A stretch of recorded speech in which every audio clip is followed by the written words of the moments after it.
ام خلقنا الملائکۃ اناثا وہم شاہدون. ترجمہ کیا واقعی ہم نے ملائکہ کو عورتیں ہی بنایا ہے؟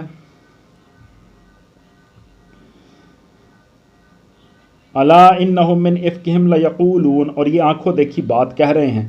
خوب سن رکھو، دراصل یہ لوگ اپنی من گھڑت سے بات کہتے ہیں. ولد اللہ وانہم لکاذبون. ترجمہ کہ اللہ اولاد رکھتا ہے اور فی الواقع یہ جھوٹے ہیں. اصطفى البنات علی البنین. ترجمہ کیا اللہ نے بیٹوں کے بجائے بیٹیاں اپنے لیے پسند کر لیں؟ ما لکم کیف تحکمون. ترجمہ تمہیں کیا ہو گیا ہے، کیسے حکم لگا رہے ہو؟ افلا تذکرون. کیا تمہیں ہوش نہیں آتا؟ ام لکم سلطان مبین. یا پھر تمہارے پاس اپنی ان باتوں کے لیے کوئی صاف سند ہے، کوئی دلیل ہے. فاتو بکتابکم ان کنتم صادقین. ترجمہ تو لاؤ اپنی وہ کتاب اگر تم سچے ہو. تفسیر میں آتا ہے یعنی ملائکہ کو اللہ تعالیٰ کی بیٹیاں قرار دینے کے لیے دو ہی بنیادیں ہو سکتی ہیں. یا تو ایسی بات مشاہدے کی بنا پر کہی جا سکتی ہے، یا پھر یعنی کسی نے دیکھا ہو، آبزرو کیا ہو، یا پھر اس طرح کا دعویٰ کرنے والے کے پاس کوئی کتاب الہی ہونی چاہیے، کوئی سند ہو، کوئی الہامی کتاب ہو جس میں اللہ تعالیٰ نے خود یہ فرمایا ہو کہ ملائکہ میری بیٹیاں ہیں. اب اگر اس عقیدے کے قائلین نہ مشاہدے کا دعویٰ کر سکتے ہیں، ظاہر ہے کسی نے دیکھا ہی نہیں، اور نہ کوئی کتاب الہی ایسی رکھتے ہیں جس میں یہ بات کہی گئی ہو، تو اس سے بڑی جہالت و حماقت اور کیا ہو سکتی ہے کہ محض ہوائی باتوں پر ایک دینی عقیدہ قائم کر لیا جائے اور خداوند عالم کی طرف ایسی باتیں منسوب کی جائیں جو صریحاً مذہب کا انگیز ہیں. صدق اللہ العلی العظیم. الحمدللہ. آج ہم نے سورہ صافات کی آیت نمبر 157 تک کا ترجمہ تفسیر آپ کے سامنے پیش کیا. اللہ تعالیٰ کا لاکھ لاکھ شکر ہے، اس کی تمام نعمتوں کا، تمام رحمتوں کا، تمام آسانیوں کا، تمام ان توفیقوں کا جن کی بدولت ہم کوئی بھی نیکی کا کام کرنے کے قابل ہو سکتے ہیں اور جن کی بدولت ہم کسی برائی سے بچ جاتے ہیں. اللہ تعالیٰ سے دعا ہے اللہ تعالیٰ ہماری ناشکریوں سے درگزر فرمائے اور اس سلسلے کی برکت سے ہم سب پڑھنے والوں، سب سننے والوں کی مغفرت فرمائے اور ہمیں زیادہ سے زیادہ اس پیغام کو لوگوں تک پہنچانے کی توفیق عطا فرمائے. اسی دعا کے ساتھ آپ سے اجازت چاہیں گے. اپنا بہت خیال رکھیں. آپ لوگوں کا بہت بہت شکریہ. اللہ حافظ.